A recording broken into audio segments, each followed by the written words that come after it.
You can get your Dragon Ball Figuarts at Big Bad Toy Store at the link in the description down below. Dragon Ball, Pokemon, Kaiju, and more. It's Steven's Toy Reviews. Hello there collectors, it's Steven here, and I'm bringing you yet another Dragon Ball review, and today it's going to be from the video game Dragon Ball FighterZ, and it's going to be of everyone's favorite pink waifu. It's going to be of the SH Figuarts Android 21. A lot of folks were concerned with this release because they felt that it wasn't needed. What? Yep, that's right. They felt it was kind of a throwaway release because it's from a video game that not all Dragon Ball fans had the chance to play. But still, does that mean that 21 was kind of a throwaway figure, or does she legitimately have a shot to be on your shelf? Well, I got some good news for you folks. She's pretty good. So let's take a look to see whether or not she's worth adding into your collection. Quality control set aside from release to release, Android 21 is looking pretty good, and no, I don't mean like that. Overall, the paint lines are going to be clean for the gold paint as best as they can be. There's a little bit of overspraying here or there. The black that's used for her clothing, or what little there is masked relatively well. The pants that she has, the spray and whatnot to enhance the details, it's not chunky or faded in anywhere, kind of like Gogeta had. The hair had a little bit of a change from the prototype to production. I feel it looked a little bit more white there, and then in the final product it looks a little bit more pink. Yeah, 21's looking pretty good, and mine only has one issue, and that's going to be at the base of the tail, which I'll show you in just a little bit. Overall here, if you're taking a look at the faceplate for 21, there are no issues with any of the decals or paint applications that are found there, and then even her nail polish does look relatively great for such a small paint application.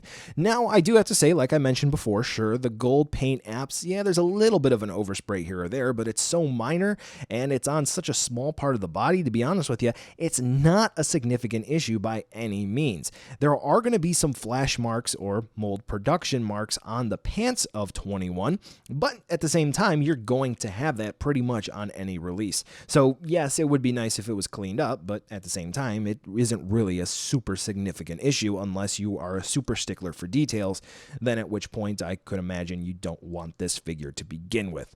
Now, for the issue in mind on the base of the tail, it looks like they didn't paint the base of the tail properly because you can still see the coloration for the pants there. In one part, it looks like they needed to do another layer. So for the price point of about $60, that is a bit of an oversight that definitely should have been corrected in the production process. So I'm a little peeved about that. But at the same time, it's in a relatively well-hidden area, so it doesn't matter too much. But it does, because it's sloppy. Yeah. So overall, Android 21 is looking really good in the production process. So if you were worried about that, congratulations, she's fine.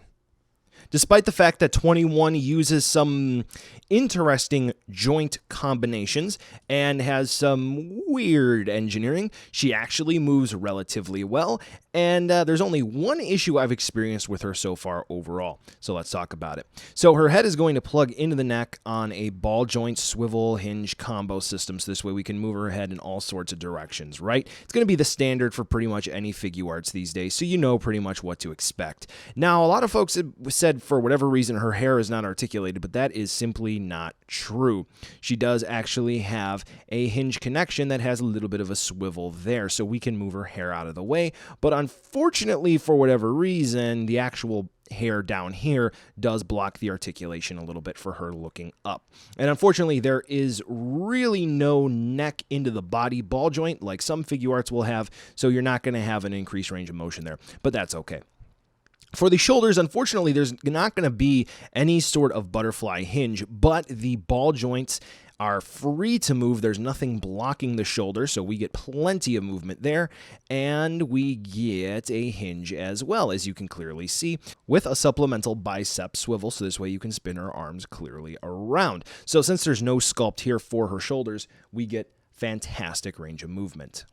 Now, continuing on from the bicep swivel, we do only have a single hinge for the elbows. However, they sculpted her forearm and bicep in just such a way that there is perfect clearance, so this way she gets a full bend there. So you don't really need the double hinge, but, you know, it would have been nice, but still, they learned from Gotenks, let's just say that.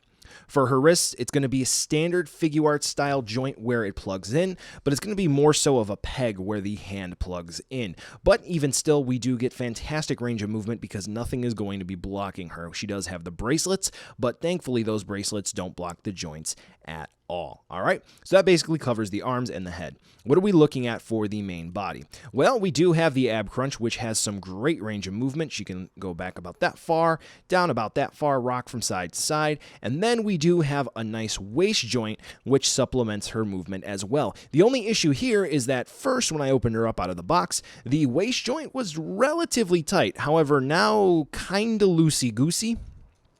As you can see here, I'm not moving her around too harshly, I guess you might say. Just for comparison, here's the Super Saiyan Blue Goku renewal, who's got a wonky foot going on there. Don't mind that. But yeah, as you can see, nothing's moving there, but yeah. Yeah, so definitely they needed to rethink the waist joint for her. But still, good movement there. If you have a Tamashii Stage Axe support stand, it won't be that big of an issue. I know that the pelvis area was a bit of a concern for some folks because it looks odd, but still, the hip engineering works very much so similar to Evil Majin Buu because we do have the double swivels, which basically are not blocked at all. As you can see, splits forward and back, which is great.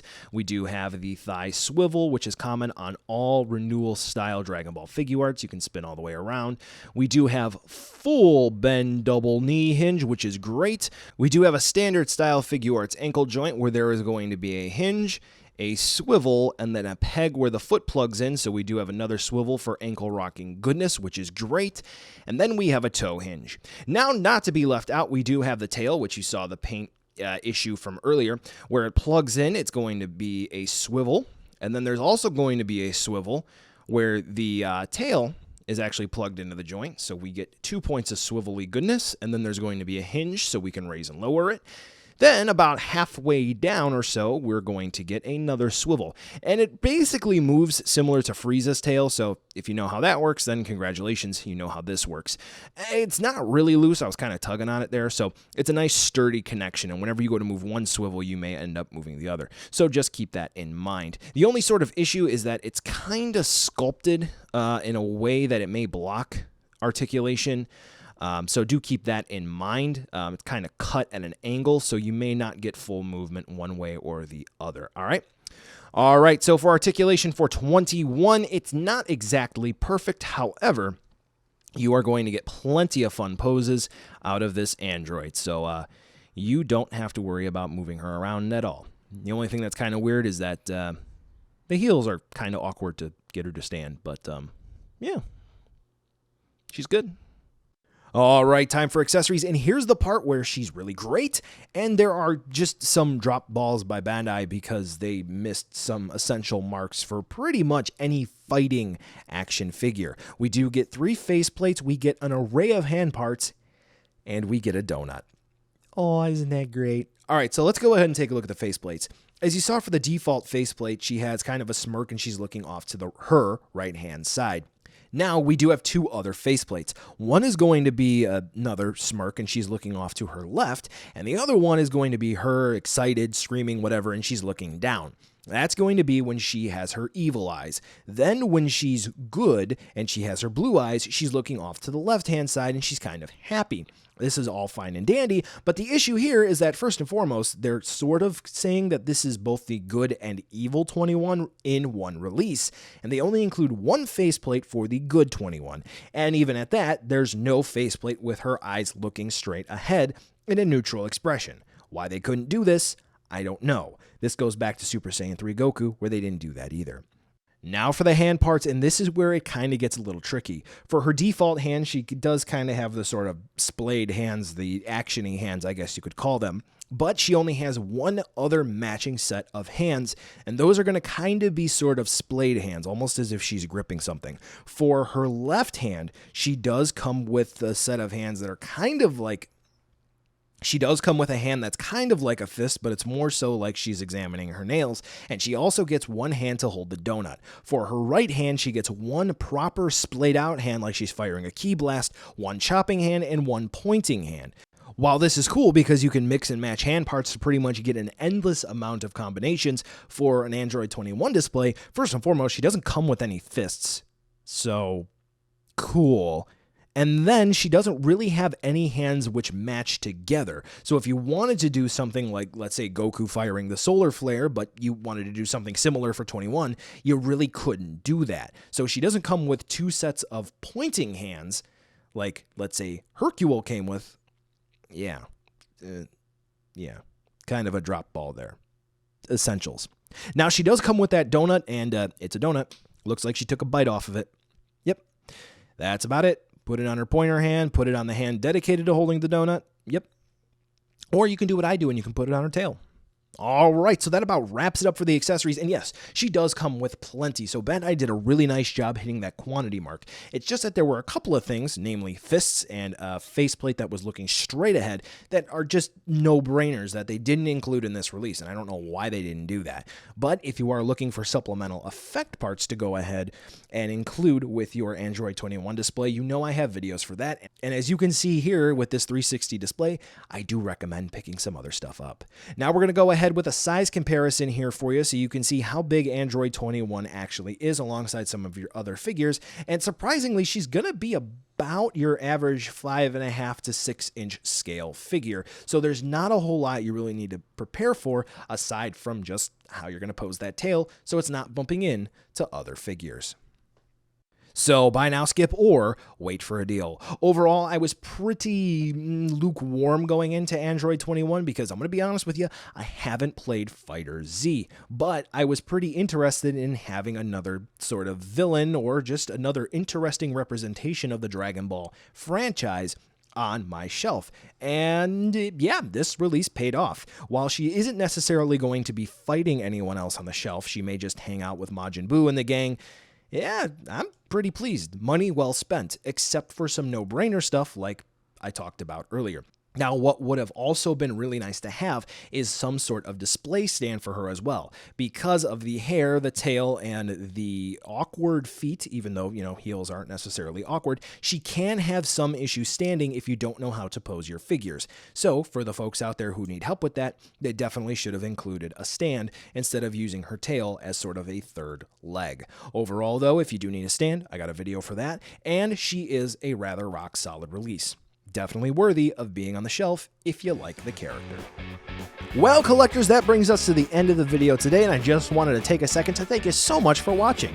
Now, you've heard a lot from me. I'd like to hear a little bit from you. Drop in the comments down below whether or not you liked it, you hated it, or maybe you were somewhere in between. I also want to take an extra second here for a nice, humongous thank you to all the patrons for SDR over the last month who have really helped the channel grow into what it can be today. So to all of you, 2 big thumbs up. Thank you very much. And now the end card should be popping up, which will give you a few clickable links, like maybe to subscribe or head on over to my Patreon, or some short URLs like to my social media or to my Teespring store. There's also a video I hand-selected for you, so if you want to watch another STR video, I hand-selected some good content for you to watch, so definitely check out that video. Thank you again so much for watching, and I'll catch ya in the next video.